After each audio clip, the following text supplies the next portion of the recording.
Enough for us to think about, especially looking at the debt that's indeed piling. And talking about the debt plus what the front pages have to say, well, we do have our guest who will be joining us to analyze the newspaper's front pages on a Monday morning. Welcome and thank you so much. We do have international journalist of repute, no doubt. Of course, we have Mr. Habib Aruna who's joining us. Thank you so much. Mr. Habib Aruna, a man of timber and caliber. Were you at the South during this weekend? No.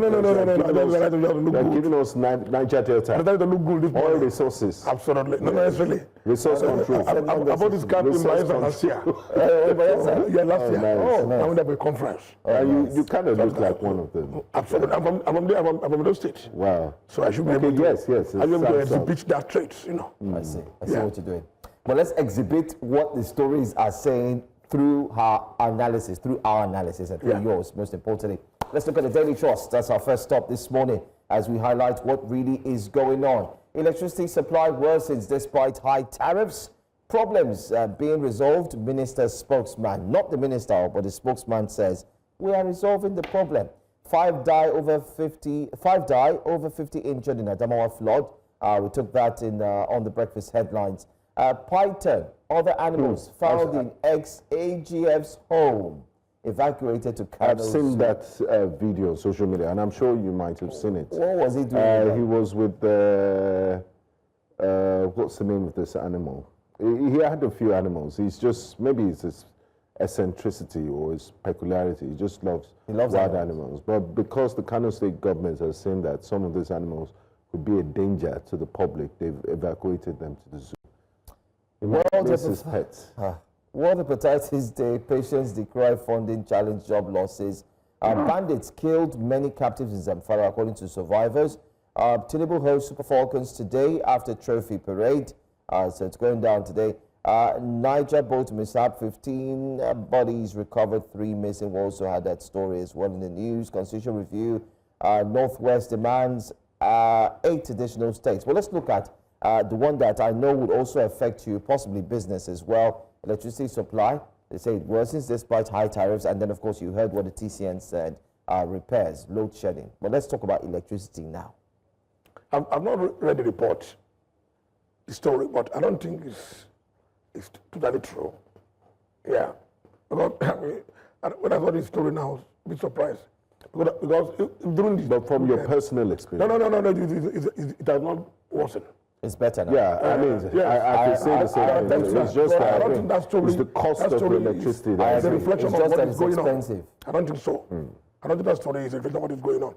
Because in some areas, I have a business in Agege.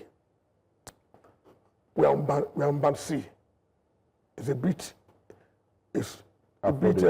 inconsistent, you know. Yeah. But in my other place at Aurora, close to Omole, it's very consistent. I'm just telling you one guy this morning that I'm not on my generator. My big gen, the 30 kVA, the past 3-4 months. Even Joe's I said it this morning too. But the smaller ones I've been putting it on because I've been managing it. So I'm not too sure of this story. I don't know their source. I've not read it.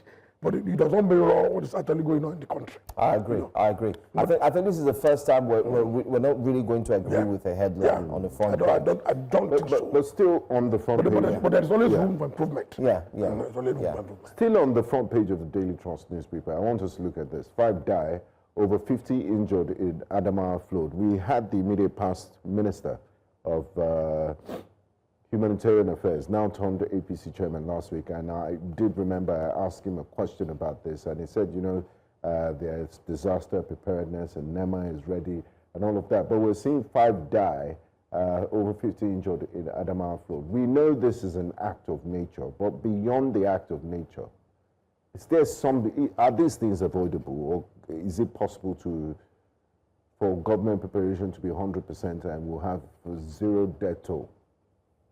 It's unfortunate that we have casualties, you know, but at the same time, government cannot be everywhere. I'm sure there are measures put in place to safeguard and prevent these things. And if they happen, there are other things they can do to ameliorate the suffering of the people. But they can't be everywhere. And you know, it is about nature. Even in advanced countries, this thing happens. There are what is called flash floods, you know. So it's something that you should try and preach against it. People should be sensitized to take care of the environment, but largely, in my opinion, I don't think government can do everything about it. They can only try, you know, because it can happen at any time. You know, I thank God the people that died are not too many, but it's unfortunate, you know. But I don't think you can expect government to be everywhere all the time. Very, very unfortunate incident. Very unfortunate. Very unfortunate. And talking about nature, just quickly, Joe, 1 second. This story about the ex-AGF that loves animals so much. It's almost like Animal Planet. The managing director of Kano Zoo, Sadiq Kura Mohammed, has confirmed that a python which escaped the residence of a former accountant general of the Federation, Ahmed Idris, has been recovered and evacuated along with other wild animals to the zoo. The python's escape caused panic among residents of Daniji and surrounding communities in Kano State. Other wild animals found in his residence include a crocodile and a cub. Residents of nearby communities said they could not sleep peacefully until the python was captured. Speaking in an interview with a local radio station in Kano, the zoo's MD explained that following the widespread panic, the former AGF voluntarily handed over the animals to the zoo. They are now in the zoo's custody. What do you say about, I mean, people have pets. They like to live with nature. People have dogs. They rear goats and sheep and what have you. But there's a level. There's a level to it. There was even this. There was one. Do you think there was a lion that was caught in the Ikoyi? In VI, yes. Is it VI Ikoyi? Next to a school in VI. So I think Morio Kola Street to be specific. Okay. Yes. So I think people are very. I don't understand. Should there be punitive measures if this python are going to kill people now? And saying something else. And these are rich men, you know, who engage in these things. You know, they have the resources. There's some poor men to keep hyena. Very, very rare. There's no poor man that will keep a python or a lion. Have you not seen those men that carry hyena? There was even one guy when I was in Bayero University. I was keeping snakes. Can you imagine? So we don't pass to that. We want to pass to the back of his room. So I think the government should not be. But I'm happy he has returned. Watchful of these people. It's taking them to where they belong. Put dangers to people's lives. It's important that we to take care of these things.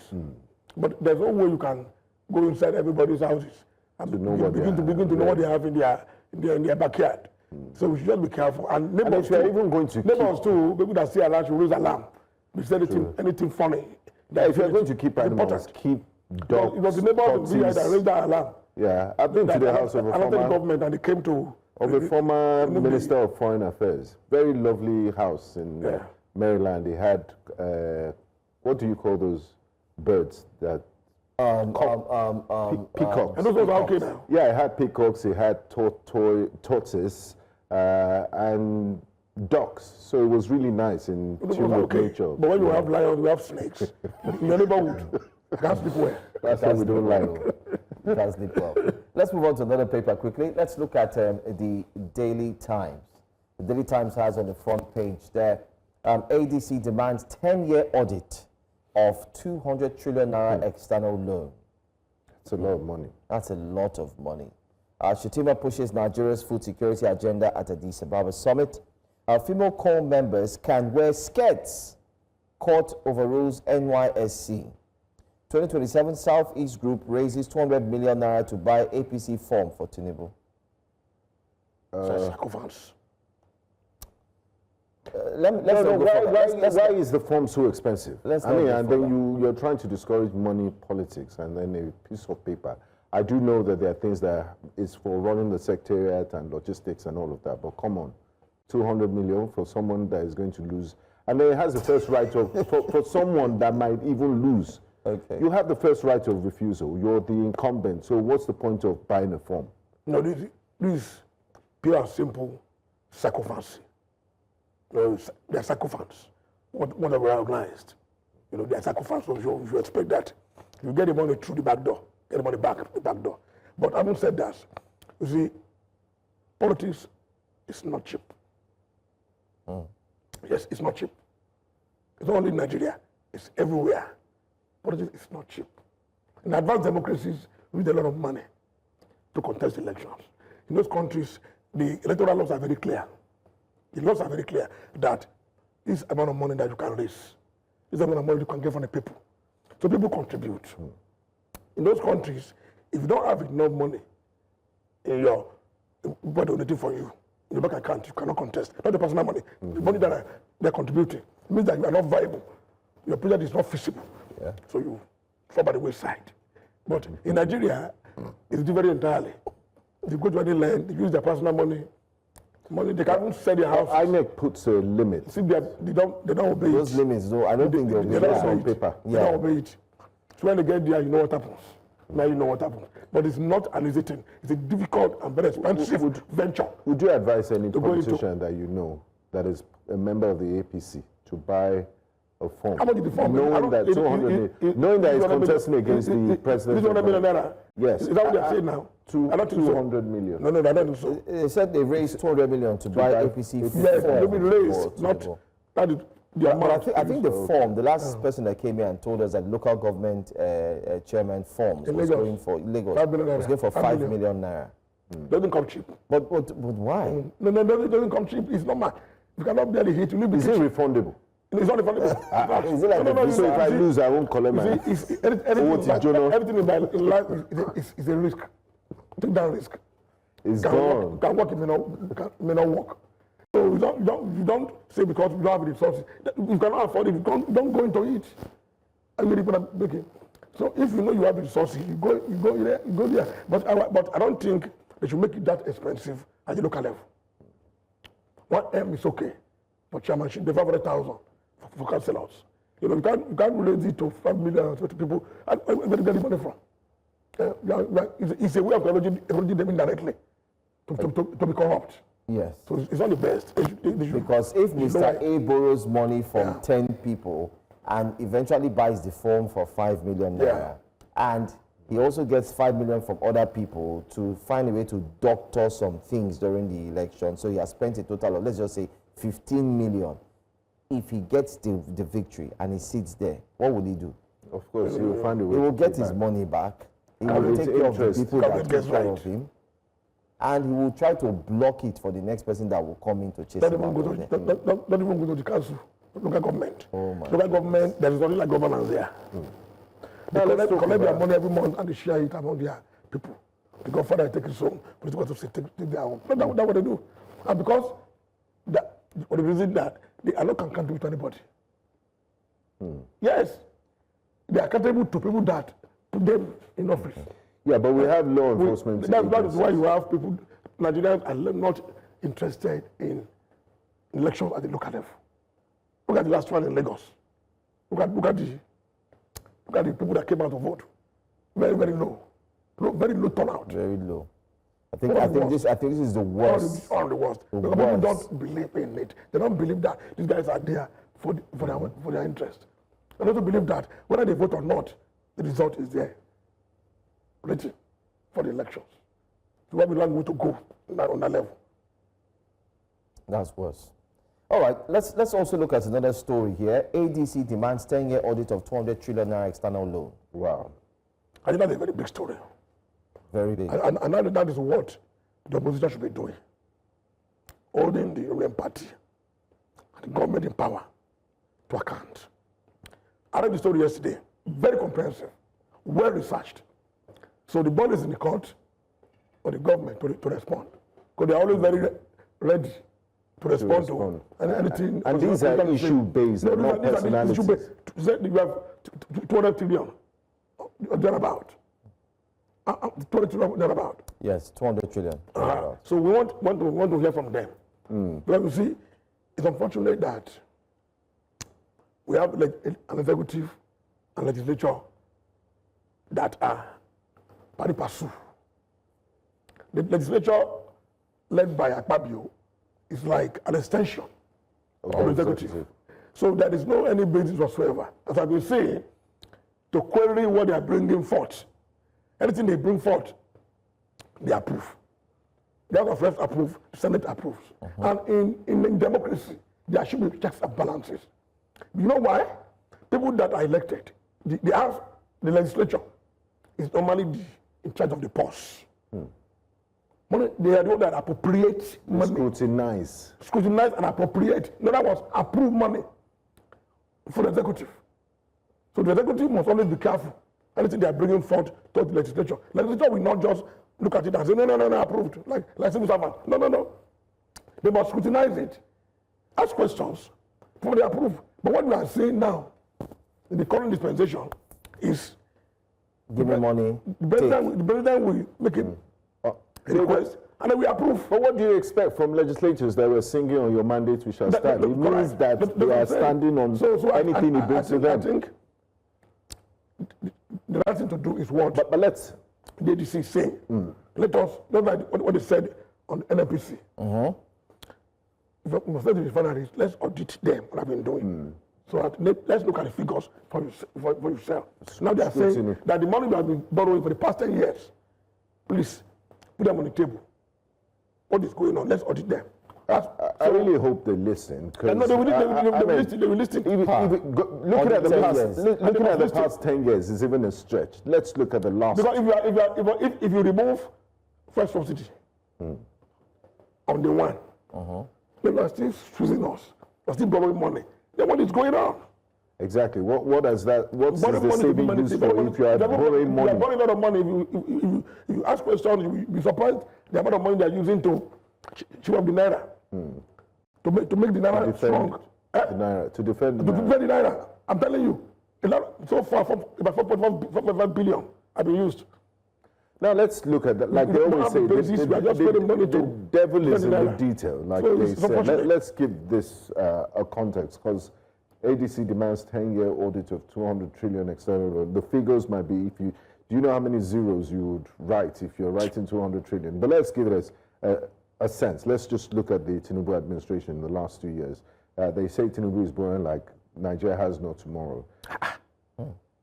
Tinubu's administration has borrowed more than Yar'Adua, Jonathan, and Buhari's government put together, causing a 349% in debt profile.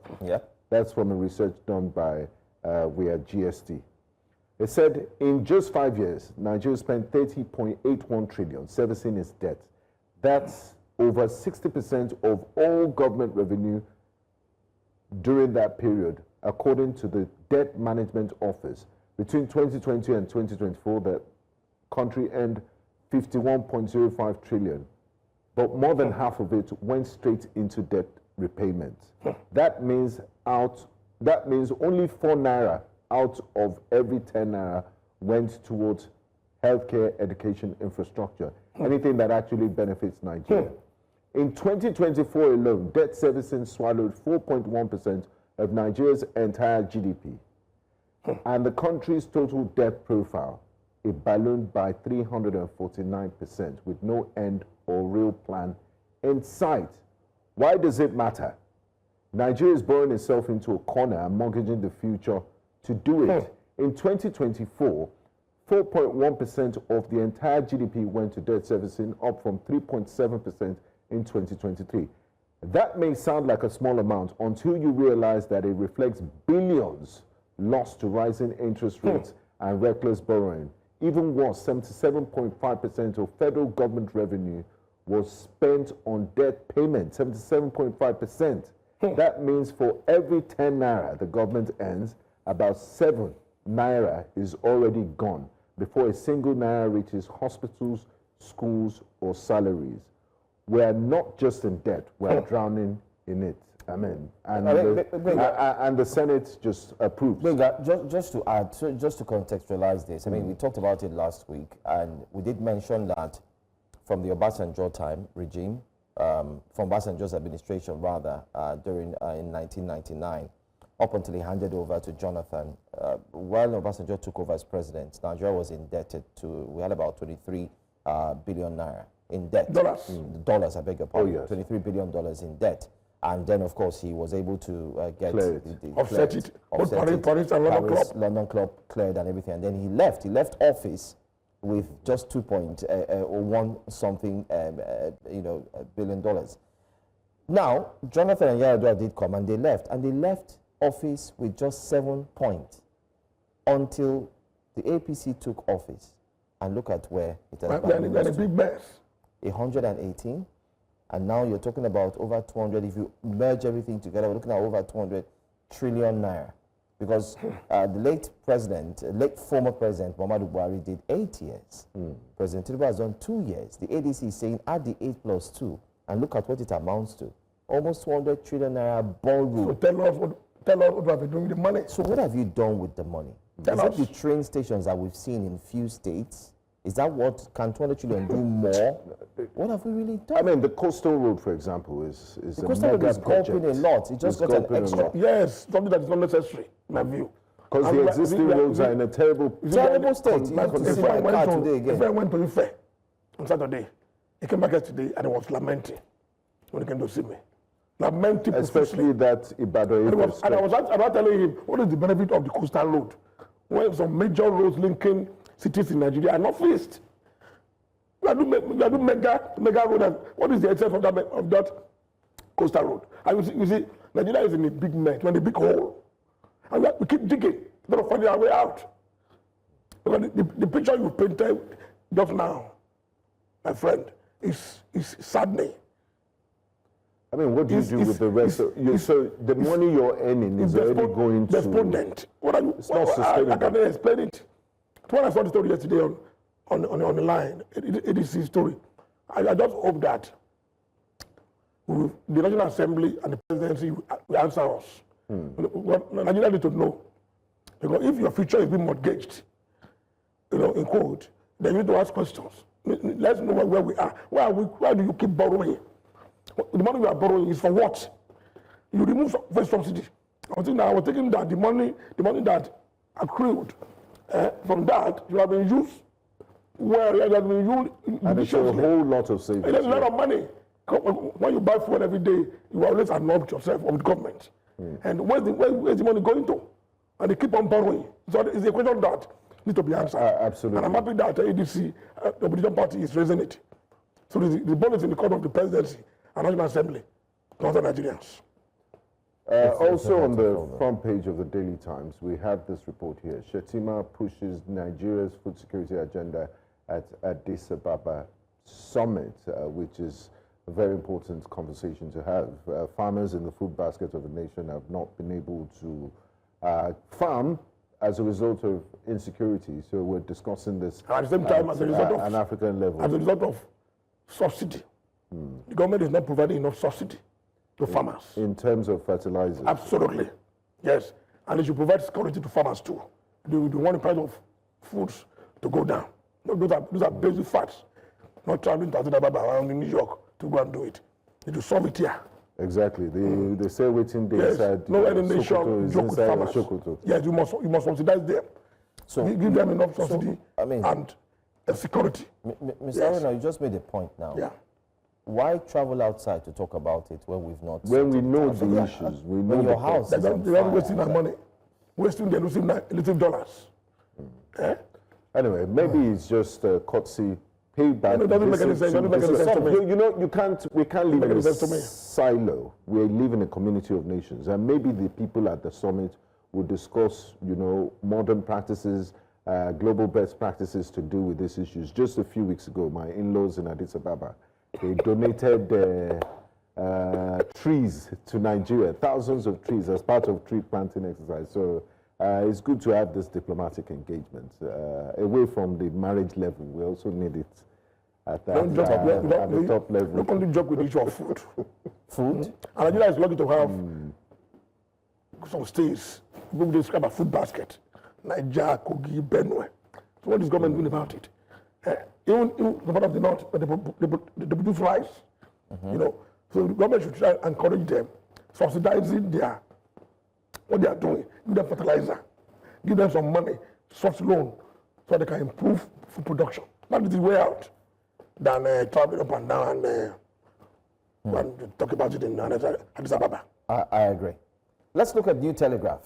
It's loaded. Before you look at New Telegraph, just quickly, in a few seconds. This is good news for some that like to wear skirts, and maybe bad news for others. And they're also, yes, they're saying female co-members can wear skirts. Court overrules NYC. There's a reason why they wear those pants in the first place. It's because there's obstacle course training, and you can't wear skirt and be climbing rope and be jumping up and down. And even when you're marching, it's somehow. But it's good to have options. They don't do obstacle crossing every day. On the days you have obstacle crossing. When we served, they want to give us knicker, white knickers, then trousers. So it's optional. It depends on the exercise you are embarking on what you are doing at the camp. So I don't think there are things that you cannot do with short knickers. You can, for example, as you just said, they are climbing the rope, climbing the trees, and doing all those things. But if you are doing a march pass, if you are marching, you can wear knicker. You know, so it's not something that's not bad in nature. So we should not try to make this thing look so. And these days, you have to ask that the skirt, does they apply to only female only? Because some men, they are very fashionable. Men like Charlie Boy, they do put on skirts. But people like us to appreciate women with good legs. Okay. So if they wear knicker, they have bad in it. That's another problem. Okay, we have your namesake. Your namesake is calling us from Abuja. Mr. Aruna, go ahead and talk to us. My namesake. Hello, good morning, girls. Good morning. Good morning, sir. Good morning. Welcome. Go ahead, please. I enjoy the program a lot, always. But one thing I observe is that this station is anti-APC. My brother sitting down there was in government under Ambody in Lagos State. And everything under APC was perfect. But now that it's outside the government, so funny that I could be hearing this on him. It's so sad. PDP was in government for 16 years. They didn't see the road in Shabuto, in Ilefe. We were born and brought up in Ibadan. You know what I'm talking about. You know this. So, in fact, you see, Nigeria should just have patience with Tinubu. He's doing the best for us. As his younger brother, you know what I'm talking about. I want to give them facts. So I was like, yes, I equally travel from Abuja to Osogbo. I saw very bad portions of the road. But before we make that, projects are ongoing. Umahi is saying that this road is being constructed by PDP for 16 years. Now they are removing everything and putting concrete road, new system in place. So it's just a matter of patience. Please don't say because you are no longer in APC that you can come out in the public and start criticizing APC. To me, is the best person that God gives us for now. God bless you, sir. Bye-bye. Thank you.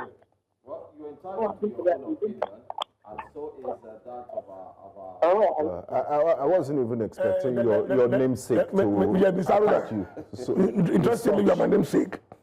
I'm not against APC. In fact, I'm a member of APC, for the record. You know, but I'm first and foremost a journalist and a Nigerian. So I should be objective. If you've been watching the program from the beginning, you realize that I've been very, very objective in my analysis, you know. And what I'm saying is in line with, is in sync with the reality. I'm never out of APC. I'm still a member of APC. But anything I see that is the truth, I embrace and I say it. You know, I'm a journalist and I'm supposed to look at things dispassionately without any fear of favor. That's what is going on. I'm not against Tinubu. In fact, many of my friends are in the government, you know. But I mean, he acknowledged that you worked for the former governor. Absolutely. He really knows you. Yes, I did. He even knows you grew up in Ibadan. So it's possible that the man even knows me very well. So, but I'm not against the government. And highlighting what is wrong does not mean you're against the government. I mean, if Ibadan is somebody's experience, things could have happened in the past. But saying that these things exist does not mean you're against or you're wishing them bad. Just to clarify, I mean, just to talk about the fact that Mr. Aruna in the studio, not the caller, has made clear that he's a journalist first things first. And Nigerian. And clarity to what you just said, just to add, when we started the papers, you remember the first headlines that electricity is not stable? He debunked that. He said it's stable. That he doesn't believe that the paper got that right. So, you know, we need more Nigerians like you, where your professionalism, you know, anyway, trumps it's very, very important. All other let's run away from words that might link to psychophancy if possible. Let's go to the New Telegraph next. The New Telegraph has on the front page there. Big stories, plenty of them. It says Tinubu, Atiku, Obi, Kwankwaso, others gearing up for epic battle as scramble for Buhari's 12 million votes begin. Political gladiators. I think we're running out of time. Let's quickly take that story. There were talks that Kwankwaso might come into the APC, but it looks like that's not happening. He criticized the APC government for neglecting the North last week. What do you make of all these calculations? Who will come out tops here, and what permutations I don't think they are do fighting. you see? I don't think they are fighting. I think Kwankwaso was just playing politics. He made a statement in Kano at the Constitutional Review Summit, or at the National Assembly. He was not trying to be political. That I travel from Kano, travel from Abuja to Kano, the rules were bad, everything, so on and so forth. And there is no any official statement from the president, from the presidency, debunking what he said.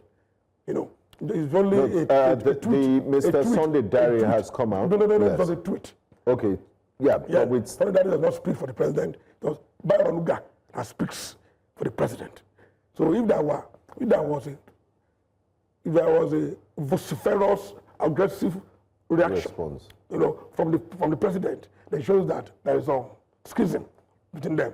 Because Sunday Diary highlighted projects that are ongoing. Yeah, absolutely. And even the Minister of Works also came out to let Kwankwaso know that is what they've been doing for long. And people are also asking, when Buhari was there for 8 years, what did you say? What did you do?